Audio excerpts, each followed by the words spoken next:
இந்த ஒரு வீடியோவில் நாம் போக்கிமான் பேட்டில் கிமிக்ஸை பற்றி தான் பார்க்க போகிறோம். மெகா எவல்யூஷன் இது ஒரு தற்காலிகமான ஒரு எவல்யூஷன் தான். இந்த எவல்யூஷன்ஸை நிறைய பேட்டில்ஸ்லாம் பயன்படுத்திட்டு வராங்க. இந்த போக்கிமான் இதில் ஒரு மேட்ச்சில் தோத்தாலோ இல்லை அதோட டைம் லிமிட் முடிஞ்சாலோ இந்த போக்கிமான் மெகா எவல்யூஷன் அதோட ப்ரீவியஸான 3rd ஸ்டேஜுக்கு அது திரும்ப வந்துடும். ஸோ இந்த மெகா எவல்யூஷனை கொண்டு வந்தது XY சீரீஸில் தான். அதுக்கு முன்னாடி கேம்லேயும் லான்ச் பண்ணியிருந்தாங்க. இந்த மெகா எவல்யூஷன் எல்லாரோட ரொம்ப ஃபேன் ஃபேவரட்டாக மாறிடுச்சு. ஸோ இப்போ மெகா எவல்யூஷனாலே எல்லாருக்குமே இப்போ ரொம்ப பிடிக்கிற ஒரு கிம்மிக்காக இருக்குது. இந்த மெகா எவல்யூஷன் எப்படி வேலை செய்யும்னா, இது ஒரு ட்ரெயினரோட கீ ஸ்டோன், அதுக்கு பிறகு போக்கிமானோட ஒரு மெகா ஸ்டோன், இந்த ரெண்டுமே ஒன்றா இருந்தால் மட்டும்தான் இந்த மெகா எவல்யூஷன் ஏற்படும். இதில் ட்ரெயினருக்கும் போக்கிமானுக்கும் நல்ல ஒரு நட்பும் ஒரு பாண்டும் இருந்தால் மட்டும்தான் இந்த மெகா எவல்யூஷன் ஏற்படும். ஹலோ கைஸ், நான் உங்கள் போக்கிமான் தமிழ்நாடு. இன்றைக்கி ஜி மூவ்ஸ்னு என்னென்னு பார்க்கலாம். ஜி மூவ்ங்கிறது ஜென்ரேஷன் 7ல் இன்ட்ரடியூஸ் பண்ணப்பட்ட ஒரு ஸ்பெஷல் கைண்ட் ஆஃப் மூவ். இந்த மூவில் ஒரு போக்கிமானும் அதோட ட்ரெயினரும் பார்த்திங்கன்னா அவங்களோட பவரை ஒன்றிணைந்து ஒரு பவர்ஃபுல்லான மூவை பண்ணுவாங்க. ஒரு ஜி மூவ் பண்ணுறதுக்கு ஒரு ஜி கிறிஸ்டலும் ஒரு ஜி ரிங்கும் தேவைப்படும். இந்த ஜி ரிங்கை ஒரு ட்ரெயினர் அவங்களோட பாடியில் எங்கேனாலும் வரைஞ்சிக்கலாம். ஜி மூவ்ஸ் பார்த்திங்கன்னா மொத்தம் 3 விதமாக இருக்குது. ஃபஸ்ட்டு டைப்புங்கிறது 18 போக்கிமான் டைப்ஸ்லேயும் ஒரு ஜீமும் ஒரு போக்கிமானாலும் பண்ண முடியும், எந்த போக்கிமானாலும் பண்ண முடியும்.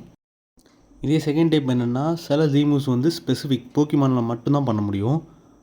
தேர்ட் டைப்புக்கு ஸ்டேட்டஸ் மூவ்ஸ், அதாவது ஸ்டேட்டஸ் மூவ்ஸை நம்ம ஜி மூவ்ஸாக மாற்றலாம் பை ஸ்பெசிஃபிக் ஜி கிறிஸ்டல்ஸ். அந்த கிறிஸ்டல்ஸ் மூலமாக அந்த ஸ்டேட்டஸ் மூவ்ஸை ஜி மூவ்ஸாக மாற்றலாம். இதுதான் தேர்ட் டைப்.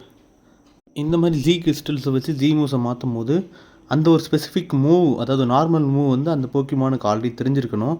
அப்போ தான் அந்த நார்மல் மூவை நம்ம ஜி கிறிஸ்டல் அண்ட் ஜி ரிங்கை யூஸ் பண்ணி ஒரு ஜி மூவாக மாற்ற முடியும் அண்ட் அதை பண்ணவும் முடியும். ஃபார் எக்ஸாம்பிள், எலக்ட்ரிக் டைப் போக்கிமான்ஸோட ஜி மூவ் கிகாவோல்ட் அவோக். அந்த ஒரு மூவ் பண்ணுறதுக்கு உங்களுக்கு எலக்ட்ரியம் ஜி அப்படிங்கிற ஒரு ஜி கிறிஸ்டல் தேவைப்படும். இதே மாதிரி தான் ஒரு 18 போக்கிமான் டைப்ஸுக்குமே அதோட ஸ்பெசிஃபிக் ஜி கிறிஸ்டல்ஸ் இருக்கணும் உங்ககிட்ட.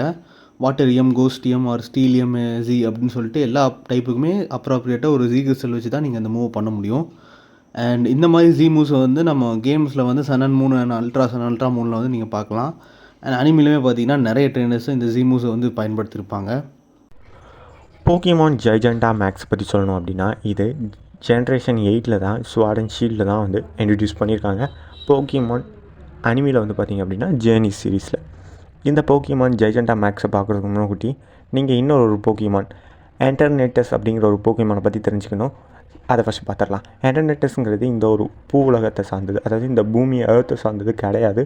இது ஒரு வேற்று கிரகத்திலேருந்து வரக்கூடிய ஒரு எரிக்கல்லாக தான் நம்ம இந்த பூமிக்கு வந்திருக்கு. 20,000 வருஷத்துக்கு முன்னக்குட்டி அப்படின்னு சொல்லப்படுறாங்க. இது ஒரு ஏலியன் ட்ராகன் போக்கிமான், சைசாண்டிக் ஏலியன் ட்ராகன் போக்கிமான் அப்படின்னு இதை சொல்கிறாங்க. என்டர்நெட்டஸ் போக்கிமான்ங்கிறது அதோடைய உடம்புல 2 வகையான ஆற்றலை உள்ளே வச்சுருக்கு. ஒன்று ஜைஜாண்டிக் அண்ட் டைனாமேக்ஸ் அப்படிங்கிற ஒரு ஆற்றலால் தான் இந்த ஒரு முழு போக்கிமானுமே அதோடைய உடலால் அந்த ஆற்றலை உள்ளே வச்சுருக்கு. ஸோ இது பார்த்திங்க அப்படின்னா மிகப்பெரிய உயரத்தில் ஒரு தேல் வடிவில் இருக்கக்கூடிய ஒரு போக்கிமான். அது இந்த உலகத்தில் விழுந்த உடனே ஜாமஸ்டென்டா அப்படிங்கிற போக்கிமானும் ஜாசியன் அப்படிங்கிற போக்கிமானும் அந்த ஆண்டர்நெட்டஸ் போக்கிமானை அடித்து விரட்டுனது மட்டும் இல்லாமல் அது தப்பிச்சு ஓடும்போது அந்த ஜைஜண்டா மேக்ஸ் அந்த ஆண்டர்நெட்டஸ் போக்கிமானுடைய உடம்புலேருந்து 2 துகள்கள் கீழே விழுந்துடுது. நான் ஏற்கனவே சொன்ன மாதிரி ஜைஜாண்டிக் அப்படிங்கிற துகள்களும் டைனாமேக்ஸ் அப்படிங்கிற துகள்களும் இந்த பூமியில் விழுந்துடுது. ஸோ அதுலேருந்து தான் இந்த ஜைஜண்டா மேக்ஸ் கிம்மிக் பிறக்குது. அண்ட் இந்த கிம்மிக்கை எப்படி பயன்படுத்தணும் அப்படின்னு பார்த்தீங்கன்னா, மேக்ஸ் பேண்ட் அப்படின்னு ஒரு பேண்ட் இருக்கும். இந்த ஒரு பேண்டுக்குள்ளே தான் அந்த பவர் சோர்ஸ் இருக்கும். அந்த ஜைஜாண்டிக் அண்ட் டைனாமிக் அந்த பவர் சோர்ஸ் இருக்கும். இன்டர்நெட்டஸுடைய சிதறி விழுந்த அந்த ஒரு பவர் சோர்ஸ். இது மாடர்ன் டைம்லைனில் ஹியூமன்ஸ் போக்கிமான் ட்ரெயினர்ஸ் உருவாக்குனது. ஸோ அப்போது அந்த மேக்ஸ் பேண்டை கையில் வச்சுக்கிட்டு ஒரு போக்கி பாலையும் கையில் வச்சுருப்பாங்க.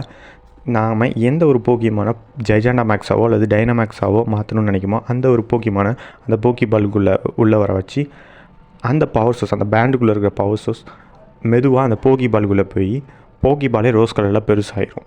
அதுலேருந்து வரக்கூடிய போக்கிமான் நம்ம ஜைஜண்டா மேக்ஸாவோ அல்லது டைனாமேக்ஸாவோ மிகப்பெரிய உருமாற்றத்தை எடுக்கும். ஸோ எஸ், உங்கள் எல்லாத்துக்குமே ஒரு கேள்வி வந்திருக்கும், என்ன இந்த ஜைஜண்டா மேக்ஸ், என்ன டைனாமேக்ஸ் அப்படிங்கிறது. டைனாமேக்ஸுங்கிறது நான் இப்போ காட்டுறேன் பாருங்கள். சாரசார் என்னுடைய இடது பக்கத்தில் இருக்குது பார்த்தீங்களா, அது வந்து டைனாமேக். என்னுடைய வலது பக்கத்தில் இருக்கக்கூடியது ஜைஜாண்டாமேக்ஸ். டைனாமேக்குங்கிறது இருக்கிற உருவத்திலேயே கொஞ்சம் பெருசாக மாறும். ஜைஜாண்டாமேக்ஸுங்கிறது ஒரு புதிய ஃபார்ம். அது பெருசாகவும் மாறும், அதே நேரத்தில் அதுக்கு புது மூவ்ஸ் இருக்கும். அது பார்க்க கொஞ்சம் ஒரு புது விதமாக இருக்கும். இது ஒரு form. So hi, this is கிராஸோ தமிழ். இப்போ நம்ம எதை பற்றி பார்க்க போகிறோம் அப்படின்னு நோட் பண்ணியிருந்தீங்கன்னா, இதுக்கு முன்னாடி நீங்கள் ஆல்ரெடி பார்த்துருப்பீங்க. பொக்கிமான் வேர்ல்டை பொறுத்த வரைக்கும் ஏகப்பட்ட பேட்டில் கிமிக்ஸ் பயன்படுத்தியிருக்காங்க. அதில் ஜென்ரேஷன் 9ல் இன்ட்ரடியூஸ் பண்ணப்பட்ட டெரஸ்ட்ரியல் ஃபினாமினா பற்றி தான் இப்போ நான் சொல்ல போகிறேன். ஸோ ஒவ்வொரு ரீஜன்லையும் ஒவ்வொரு விதமான பேட்டில் கிமிக்ஸ் பயன்படுத்துவாங்க. அந்த வரிசையில் தான் வந்து பார்த்தோம்னா பால்டே ரீஜனில் பயன்படுத்தக்கூடிய இந்த பேட்டில் கிமிக்ஸ் தான் இந்த டெரஸ்ட்ரியல் ஃபினாமினான்னு சொல்லுவாங்க. இந்த பொக்கிமான் வந்து பார்த்தோம்னா இந்த ஃபினாமினானை வந்து ஆக்சஸ் பண்ணுறது மூலமாக அதுங்களால ஒரு நியூ ஃபார்மை வந்து ஆக்சஸ் பண்ணும். அதுதான் டெரா ஃபார்ம்னு வந்து சொல்லுவாங்க. இந்த ஃபார்ம் அட்டைன் பண்ணுறது மூலமாக பொக்கிமான்ஸ் உடம்புல வந்து ஒரு சில சேஞ்சஸ் வந்து ஏற்படும். அது என்னன்னா, அதுங்களோட பாடி ஃபுல்லாகவே வந்து பார்த்தோம்னா கிறிஸ்டல் மாதிரி வந்து சேஞ்ச் ஆகிடும். அதையும் தாண்டி அது உங்களோட தலைப்பகுதியை நோட் பண்ணியிருந்தீங்கன்னா அதை டெரா ஜுவல்னு வந்து சொல்லுவாங்க. ஒவ்வொரு டெரஸ்ட்ரியல் பொக்கிமானுமே வந்து பார்த்தோம்னா அதுக்குன்னு உரித்தான டெரா ஜுவல் வந்து இருக்குது. அதுக்கான மேஜரான காரணம் என்னன்னு வந்து பார்த்தோம்னா டெரா டைப்பு தான். ஸோ ஒரு பொக்கிமான் வந்து பார்த்தோம்னா அதுக்குன்னு உரித்தான டைப்ஸ் வந்து இருக்கும். ஆனால் இந்த வந்து டெரஸ்ட்ரியல் ஃபார்ம் வந்து அக்சஸ் பண்ணுறது மூலமாக அதோட டைப்பே வந்து சேஞ்ச் ஆகுமே பாசிபிள் இருக்குது. அதுதான் வந்து பார்த்தோம்னா டெரா டைப்புன்னு வந்து சொல்லுவாங்க. ஸோ இதுக்கான ஒரு எக்ஸாம்பிள் வந்து எடுத்துக்கிட்டோம்னா, நம்ம ஃப்ரெட்டியோட பிகாச்சு வந்து கம்ப்ளீட்லி எலக்ட்ரிக் டைப் தான். ஒன்ஸ் அது வந்து பார்த்தோம்னா டெரஸ்ட்ரியல் ஃபார்மை வந்து ஆக்சஸ் பண்ணுறது மூலமாக அதோட டெரா டைப் வந்து ஃப்ளையிங் டைப்பாக இருக்கிறதுனால பிகாச்சு வந்து இந்த ஃபார்ம் ஆக்சஸ் பண்ணுறது மூலமாக அதால் பறக்கவும் வந்து முடியும். ஸோ ஃபர்ஸ்ட் ஆஃப் ஆல் எப்படி இந்த பொக்கிமான்ஸால் இந்த டெரஸ்ட்ரியல் ஃபார்மை வந்து ஆக்சஸ் பண்ணுது அப்படின்னு வந்து பார்த்தோம்னா, அதுக்கான மேஜர் ரீசனே வந்து பால்டே ரீஜனோட லெஜெண்டரி பொக்கிமானான டெராபாகஸ் தான். இந்த பொக்கிமான் பால்டே ரீஜனை சுற்றி வந்து பார்த்தோம்னா ஷைனிங் கிறிஸ்டல்ஸ் வந்து ஃபார்ம் ஆயிருக்கு. அந்த கிறிஸ்டல்லேருந்து வந்து பார்த்தோம்னா டெரஸ்ட்ரியல் எனர்ஜி வந்து பார்த்தோம்னா ரிலீஸ் ஆயிருக்கு. இதை ஐடென்டிஃபை பண்ணவங்க என்ன பண்ணியிருப்பாங்க வந்து பார்த்தோம்னா, அந்த டெரஸ்ட்ரியல் எனர்ஜியில் இருந்து வந்து பார்த்தோம்னா டெரா ஆர்பை வந்து கிரியேட் பண்ணியிருப்பாங்க. இது மூலமாக ஒரு பொக்கிமான் ட்ரைனர் வந்து பார்த்தோம்னா அவங்க கிட்ட இருக்கக்கூடிய இந்த டெரா ஆர்ப் உதவி மூலமாக அவங்களோட பொக்கிமானை வந்து பார்த்தோம்னா இந்த டெரஸ்ட்ரியல் ஃபார்மை வந்து ஆக்சஸ் பண்ணுறாங்க. ஸோ இது மூலமாக பால்டே ரீஜனில் வந்து பார்த்தோம்னா டெரஸ்ட்ரியல் ஃபார்ம் ஆக்சஸ் பண்ண நிறைய பொக்கிமான்ஸை யூஸ் பண்ணி பயங்கரமாக வந்து பார்த்தோம்னா பேட்டில் பண்ணுறாங்க. ஸோ ஜென்ரலாகவே வந்து பார்த்தோம்னா பொக்கிமான்ஸ் எல்லாமே ரொம்ப பவர்ஃபுல்லாக தான் வந்து இருக்கும். ஒன்ஸ் இந்த டெரஸ்ட்ரியல் ஃபார்ம் வந்து ஆக்சஸ் பண்ணிச்சுன்னா அதுங்க இன்னமும் வந்து பவர்ஃபுல்லாக மாறி இருக்கும். அதுக்கு ஒரு பெஸ்ட் எக்ஸாம்பிளே வந்து பார்த்தோம்னா இதுங்களால மெகா எவால்யூஷன் பொக்கிமான்ஸ் அகேன்ஸ்டாமே பயங்கரமாக வந்து பேட்டில் பண்ணியிருக்கு. நம்ம நெமோனா வந்து பார்த்தோம்னா அவங்களோட பொக்கிமான டெரஸ்ட்ரியல் ஃபார்ம் ஆக்சஸ் பண்ணி ராயோட மெகா லுக்காரியோவை வந்து பார்த்தோம்னா டிஃபீட் பண்ணியிருப்பாங்க. அதையும் தாண்டி இந்த மாதிரி பொக்கிமான்ஸ் வந்து டெரஸ்ட்ரியல் ஃபார்ம் வந்து ஆக்சஸ் பண்ணுறது மூலமாக அதுங்களால ஒரு மூவை வந்து ஆக்சஸ் பண்ணும். அதுதான் வந்து பார்த்தோம்னா டெரா பிளாஸ்ட்னு வந்து சொல்லுவாங்க. இந்த டெரா பிளாஸ்ட் எதை பேஸ் பண்ணது வந்து பார்த்தோம்னா அந்த பொக்கிமான் என்ன டெரா டைப்போ அதை பேஸ் பண்ண ஒரு பிளாஸ்ட்டை வந்து பார்த்தோம்னா இது வந்து ஆக்சஸ் பண்ணும்.